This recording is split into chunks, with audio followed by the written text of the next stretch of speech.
The internal dialogue of consciousness. In the previous video, we went through a model of reality in which an individual consciousness becomes immersed in a human life, experiencing that life completely through the person's brain. We discussed about a greater consciousness, the block universe, time, individual consciousness attached to a human character through the interface being the brain, and how those experiences give us the notion of this present life. Now let's go deeper to a question that arises. If consciousness is immersed inside a human life, then what exactly is it doing while that life unfolds? After all, every one of us experiences an ongoing internal dialogue. We plan. We hesitate. We justify. We regret. We celebrate. We feel guilty. Sometimes we even find ourselves arguing with ourselves. How many times have we thought, should I do this? No. I shouldn't, but I really want to. It's probably wrong. Maybe it's justified. No. I still don't feel right about it. Or perhaps you've already decided to do something. Yet while doing it, another voice seems to arise. This is exciting. This feels dangerous. I shouldn't be doing this. I'm enjoying this. This doesn't feel right anymore. Or after everything is over. Why did I do that? I should have behaved differently. I'm glad I didn't lose my temper. I wish I could take that back. Most of us simply accept this as part of being human. Some people describe it as the mind fighting the heart. Others call it conscience. Others describe it as the battle between temptation and morality. But within the model I proposed, I think there may be another way of understanding these experiences. To explain that, we first need to distinguish between two participants that together form what we call a human being. The first is the human brain. The brain is an extraordinary biological machine. It thinks. It remembers. It reasons. It imagines. It plans. It experiences emotions. It evaluates situations. It makes decisions. The second participant is the individual consciousness. In the previous video, I suggested that the individual consciousness becomes completely immersed in one human life, almost as though it were wearing a perfectly immersive virtual reality headset. It doesn't stand outside watching the human being. It experiences life as though it is that human being. The brain of the person, with whom the individual consciousness attaches to, simply behaves according to its biology, its memories, its personality, its upbringing, its experiences and its circumstances. The real examination is of the individual consciousness. Not through what the brain decides, but through how the individual consciousness internally responds to those decisions. Does it celebrate them? Does it justify them? Does it resist them? Does it feel uneasy? Does it feel remorse? Does it seek forgiveness? Perhaps the greatest examination of consciousness is not what happens outside, but the silent conversation taking place within. Let's return once again to our character, Jack.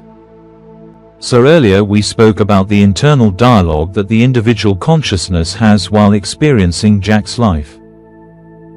Looking back, what I was really describing is what we commonly call conscience. If consciousness experiences life through the brain, then what exactly is consciousness doing during that experience? In this model, Jack's brain is a complete biological machine. It thinks. It plans. It remembers. It reasons. It imagines. It experiences emotions. It desires. It fears.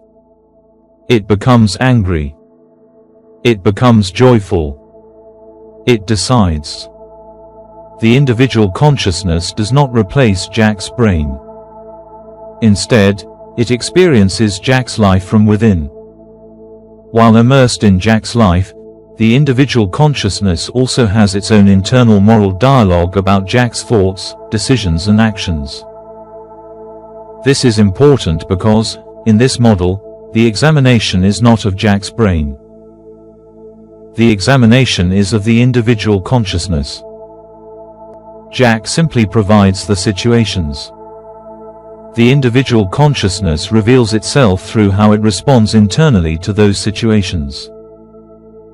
Let's see how. Jack and Nina. Jack is waiting for his girlfriend, Nina. She is already an hour late. Jack's brain immediately begins planning. When she gets here, I'm going to give her a piece of my mind. She has no respect for my time. She deserves it. These thoughts belong to Jack's brain.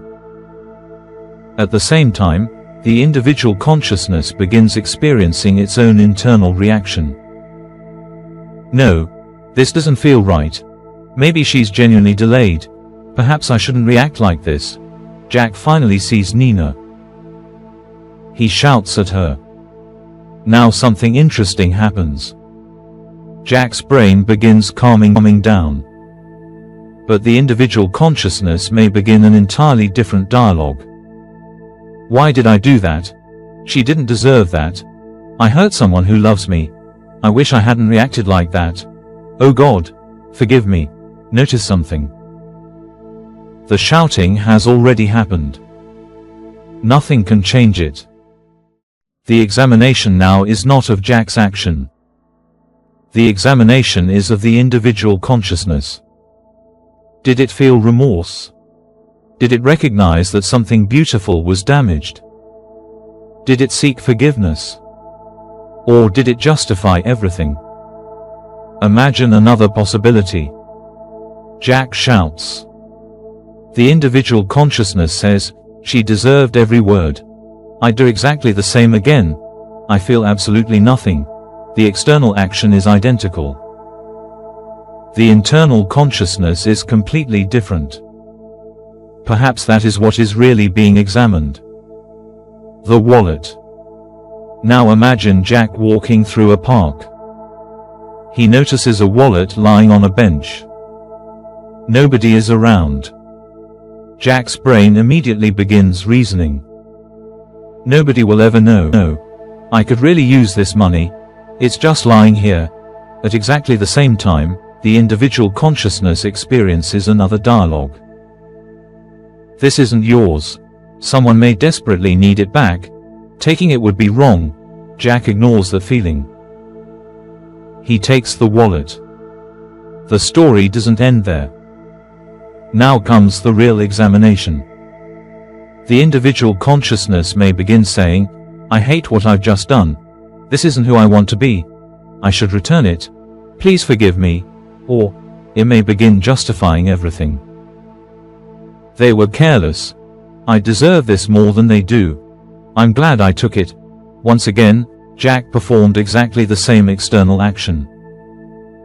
But two completely different internal dialogues have resulted from the same individual consciousnesses based on its conscience, at work based on the situation it encounters. Within this model, that is the real examination of life. Not merely what happens externally, but what happens internally. The world provides Jack. Jack's brain provides thoughts, plans, emotions and actions. The individual consciousness reveals itself through how it responds to those thoughts and actions. Does it become compassionate? Does it become selfish?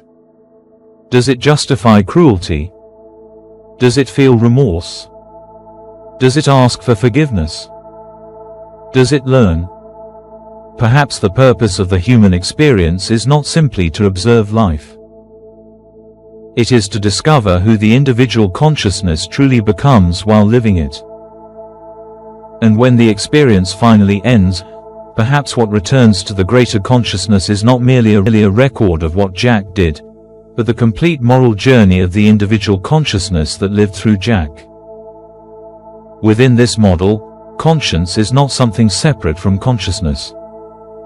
It is the moral conversation taking place within the individual consciousness as it experiences Jack's thoughts, decisions and actions through the brain. Before we end, I'd like to leave you with one final thought. The next time you find yourself having an internal dialogue, the next time you're struggling with a difficult decision, the next time you're asking yourself, should I do this? Shouldn't I?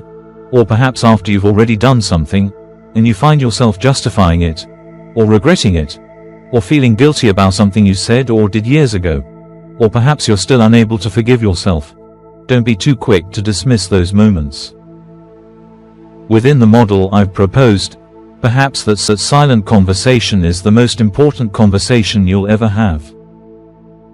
Perhaps that is your conscience revealing itself. That is your individual consciousness responding to the life it is experiencing through your brain.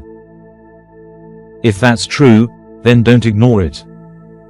Sharpen it. Strengthen it. Train it. Not to become more judgmental, but to become clearer. Clearer about what is morally good. Clearer about what is ethically right. Clearer about what is compassionate. Clearer about what is honest. Clearer about what kind of conscious being you are slowly becoming. Because according to this model, while the character's brain, to which your consciousness is attached, may perform the actions, it is your individual consciousness that carries the memory of how it responded to those actions. And perhaps, long after this human journey comes to an end, what returns to the greater consciousness is not merely a record of what happened, but the conscience that was quietly shaped by every decision, every regret, every act of forgiveness, every moment of compassion, and every honest conversation you ever had with yourself. If there is one thing worth protecting throughout this journey, perhaps it is that.